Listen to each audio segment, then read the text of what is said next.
The slides, please. Thank you very much. I'll be talking about, we had a earlier presentation on the presbyopia correcting IPCL, but to get you on to the basics of IPCL as to what exactly the IPCL is about. Now, IPCL was commercially available or has been available in India since 2014, and V2 version, which has a central hole, was launched in 2017. Over 200,000, more than 200,000 of these lenses have been implanted worldwide so far. And it is available today in 40 countries, including UK, Germany, Spain, Czech Republic, Italy, Korea, Japan, and I think they've also got approval for China now. So this is basically the lenses can be for myopia, hyperopia, they can be toric variety. They are of the presbyopic and the presbyopic toric lenses that are there. Now, if you look at the range, they have expanded the range significantly, and this has a central hole as compared to the other one, which is 300. This is 0.38 millimeters, but the central thickness of it is only 80 microns. So if you look at the thickness of the lens at the area where there is the hole, it is reduced to 80 microns, which is fixed for all diopters. So irrespective of the diopters, it is fixed. And this reduces the interference that a normal patient may have because of the central hole. Now, the haptic design is also specifically designed to help accommodate to certain extent. It is not that it fully accommodates. So if there is a size mismatch, so it kind of accommodates to about 0.25%. It has a water content of 26%, and there is no IOP elevation because of the material of the lens, which is inert. Now, the PI is normally not recommended because there are multiple holes and that allow the aqueous to go through, but if a surgeon wants, that is, it can be done. But look at the spherical powers that are available. This is -1 to -30 in steps of 0.5. and +1 to +15 again in steps of 0.5. The cylindrical power can go up to +10, which is a bigger range that is there, and they can also customize the IPCLs for you. So in case you want a customized IPCL, that can also be produced, and it goes through an incision size anywhere between 2.2, which could be wound assisted, to 2.8. But the overall size is significantly larger, which is from 11 millimeters to 14 millimeters. So when you have 4 sizes in the other internationally available, here you have from 11 to 14 in steps of 0.25 millimeters. It's not in steps of 0.5, so it is 0.25. So there are total of about 13 sizes which are there.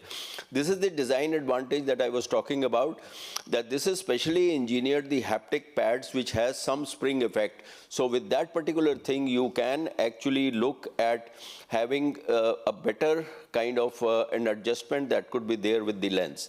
Now, this is a biocompatible material, and what you see is that there are holes. So there are 5 holes here and there are 2 holes there. These 2 holes I'll be just talking about, and can you see this stud? This has to be on the superior, that means at the brow side. So this is how you have to place the lens, which is there, and this stud and this pear-shaped hole, this has to be in the left leading. So this is how you have to do this. And if you look at what they have done is they compare the surface.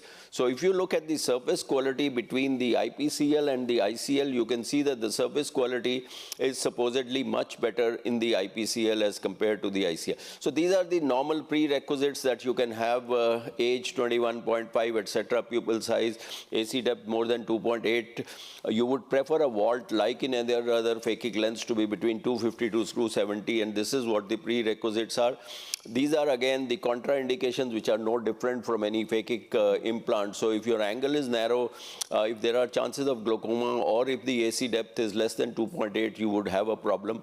Pseudo exfoliation again is not something which is great. So if you look at the pre-operative workup, this is again similar to any other thing, and you can see that you have to do a manifest refraction, you have to do a dilated refraction, optical biometry, a specular microscopy, corneal topography.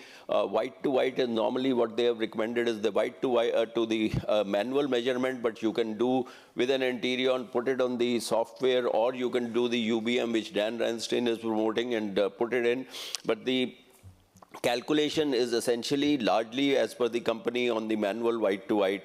ASOCT, UBM and eye trace, etc. can be done. Dilated refraction, retina evaluation is obviously something important that you have to do because you are dealing largely with high myopes, and the OCT is also required to be done. So this is again what I have said, this is the entire gamut of the investigations that you would want to do in a patient who is coming for you for a phakic implant, and this is no different from anybody else. Now the sizing would therefore today depend on the white to white, the ACD, that means how deep the ACD is, and the average K, and their software will throw out as to what should be the lens size, and the power would therefore be looked at. And this is the IPL size normally that you have is about 1.25 millimeters more than the white to white that you measure manually. But if you have an Interion or you are looking at the sulcus to sulcus, then it will be 0.35 millimeters more than what the white to white would be. So this is how the lens is loaded. It is the normal butterfly cartridge that you are used to for your IOLs, for any plate high IOLs. And as I told you, this is here that you can see, this is the pear shaped, this is the landmarks which have to be on the left leading and the right trailing. So this is slightly different. Now, one thing that you need to know about this lens is that all these lenses are placed at 0, 180. That means that they manufacture the lens, you don't have to rotate it, you are supposed to keep it at 0, 180. The toricity would be there, which the company will make and give it to you. So 0, 180 standard, absolutely you keep, so there is no confusion which is there. So the surgical technique is obviously you take out the cartridge, you put it on this McPherson, you put HPMC plus saline, and then you put it on the cartridge which is there. And this is how you load. You are basically going to, I'll just be showing you a video. This is what I told you, that this is the left, and these two holes have to come, whether if it's the left eye or the right eye, it has to be at the brow side, okay? These two holes will be below the brow. They will not come lower, but they will come on the upper side. That is the brow that you have. Now, this is just to show you the lens. You can see this is the appearance of the lens which you have. And this you can see here, this is the knuckle, the pear-shaped one, and you can just have this lens which is there. Now, let's go on to the next, which is the loading of the lens. You can see this is the loading of the lens that you have. This is just some HPMC and the saline thinned out you have. So it's not a viscous substance that you are wanting, because it's much easier to wash. You can just put the lens, and again, it's rather easy to just put it in the butterfly cartridge. You can see this is, and then this comes as a plunger. You just put it in. You make two side port entries, which is the normal that you make in any, so that you don't go over the optic when you have to push in the haptics. So you can see here, this is viscoelastic that you're using. You can see the lens opens very gently. It goes in, and you can see as it is opening, you will have to see that this is the knuckle which is opening on the side. This is the toric alignment, and you can use a Callisto, a Varion, or even digital marking. Easy to push this lens, and you can see we will just need to place it at 0 to 180. These are the haptics that are being pushed, and you can see this is what I wanted to show you, that you're just putting it at 0, 180. You wash away the viscoelastic which is there, and that's about the end of the procedure which is there. Now, this is a data of 134 eyes. Number of IPCL, the toric were obviously more. The phakic, which is the spherical, were about 35, which is 20%, and hyperopia in 2 eyes, which is there. Range of sphere went up to -21. And you're looking at the cylinder from -1 to -6, and the spherical equivalent range, this is 1.37 to 23.25. So this is again just to show you the data that you have. So post-operatively, you can see that whether it is at 6 weeks or at 6 months, you can see both for the cylinder and the sphere and the mean spherical equivalent, you can see that there is a great kind of stability that you have as regards the outcomes, and the vision is pretty good. Now, if you look at uncorrected visual acuity versus the pre-operative best corrected visual acuity. You can see that majority of the lines were patients were here, but you can see that 30 patients gained 1 line of vision, 6 and 7, they gained 2 to 3 lines of vision that you can have. This has been published by my daughter, and that is the long-term safety of posterior chamber lenses. So you can see with the IPCL, the safety profile was very good, and IPCL was a safe and effective treatment modality. And when you compared it with the second type of the phakic lens, both the groups have demonstrated similar efficacy and safety profile. So this lens has now been tested, as I told you, more than 200,000 lenses have been gone into the eyes, and the IPCL is an effective and economically viable. The costings is much less as compared to the implantable Collamer lens that you have for the correction of myopia. Just to show you certain special situations that you have, presbyopic has already been talked, so I won't go into it. So this is a special situation that you have presbyopia and presbyopic toric.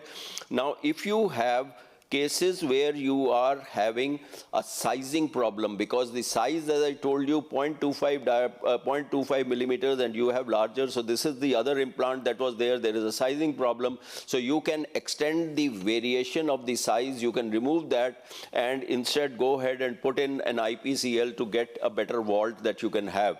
So this is one big advantage, that they also make customized lenses for you. So if you have a sizing problem which the other company is not able to solve, you can actually go ahead and do it. Now this is a piggyback lens which is being used. If you're using a Sulcoflex lens, for example, that has a limited range.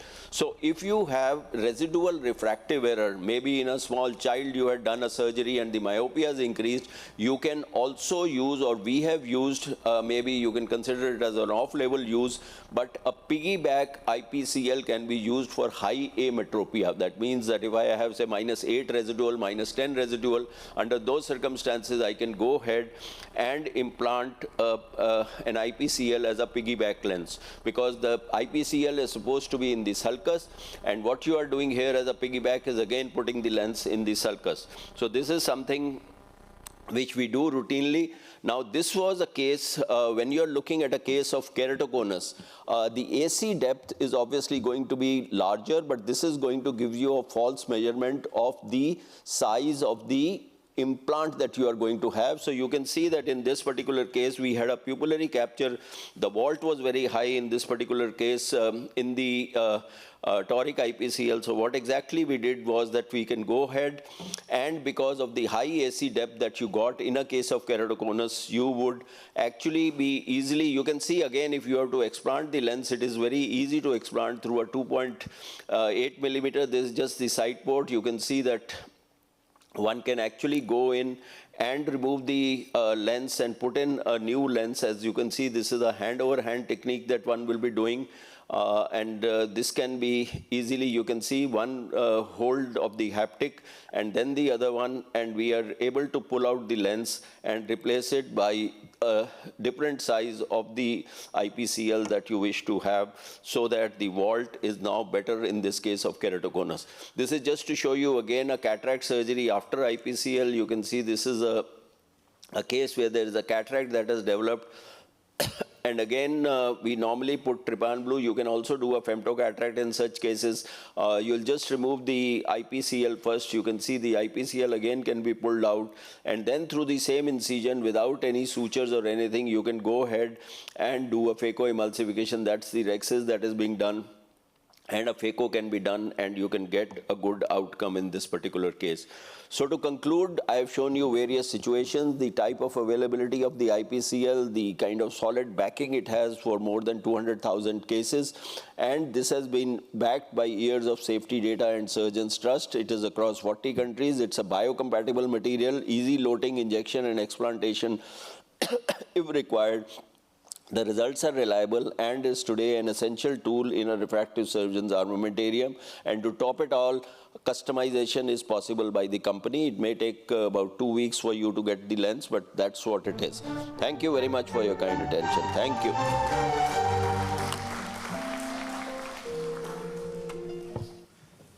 Thank you, Dr. Mahibal, for this amazing presentation. I just want to ask you one question. Yeah. Yeah, I noticed that the volt of the IPCL, maybe it's slightly higher than the EVO ICL. So do you have a cutoff value for the volume of the angle of the anterior chamber for implanting the IPCL or as No, it's the same. We don't make any change on that. The only thing is that the size variation is pretty large. So you can have and with 0.25. So often you have a problem where to put the lens as to what size it is. Thank you.